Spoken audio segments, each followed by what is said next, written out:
কেমন আছো তোমরা সবাই?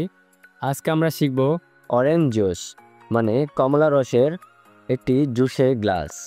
তো আমি কিভাবে আঁকতেছি সেটাই তোমাদের কাছে শেয়ার করতেছি ভিডিওটির মাধ্যমে। তোমরা ভিডিওটি ভালোভাবে দেখো, মন দিয়ে পুরো ভিডিওটি দেখো, তাহলে তোমরা শিখতে পারবা আমি কী কী রং দিয়েছি, কিভাবে করেছি বুঝতে পারবা।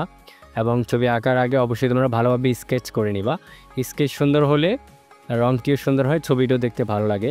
তো তোমরা ভিডিওটি দেখতে থাকো এবং আমার কাজ, আমার আর্ট যদি তোমাদের ভালো লাগে, আমার ফেসবুক পেজটি তোমরা ফলো দিও এবং আমার ইউটিউব চ্যানেল একটি সাবস্ক্রাইব করে দিও। তো তোমরা ভিডিওটি কন্টিনিউ করো এবং ভিডিওটি দেখতে থাকো।